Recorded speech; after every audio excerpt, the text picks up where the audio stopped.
The arguments against bombing Syria. I want to talk a little bit about particularly the vote in Parliament, which looks likely to be next week.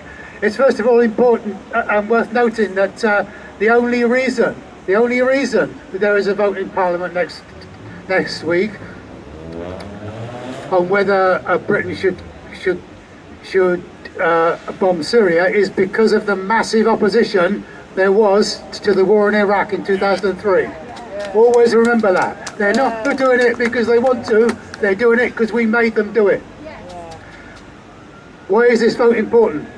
If the vote passes, it'll increase Cameron's authority and make him even more confident to push through all the other policies like cuts, etc.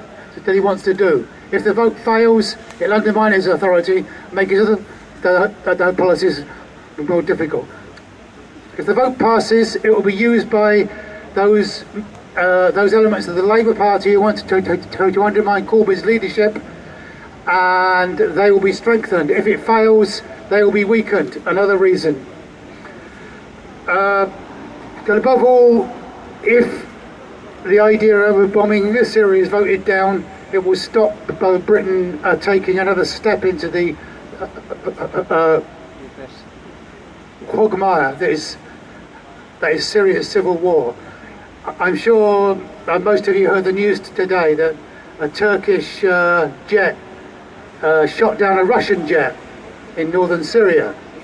Now, you could imagine that might raise some questions in some people's mind in Parliament as to exactly what we might be doing if we joined in, but perhaps it won't, we'll see.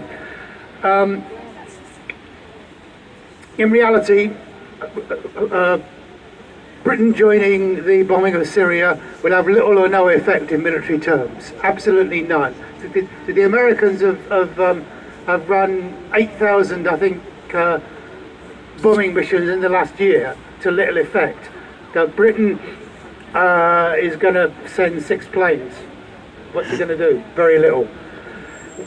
What it will do is further cement Britain's reputation as a warlike country. It will further spread division at home, increasing racism and Islamophobia. It will lead to more attacks on our civil liberties, and the divisions it will cause here are part of the intentions of those who want to go to war.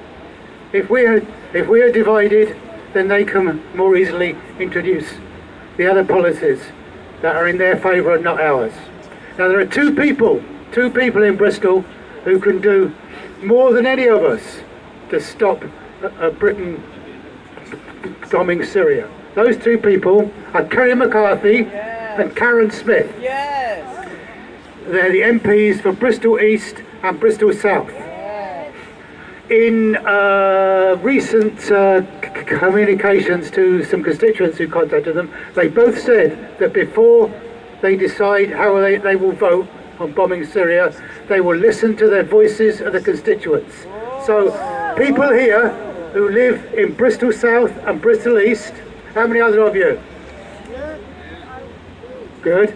You must absolutely email, write, ring up your MP and tell them that you want them to vote against bombing Syria.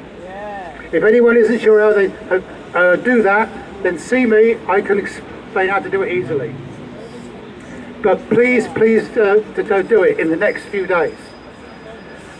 Stop the War will be organising other actions over the next week or so.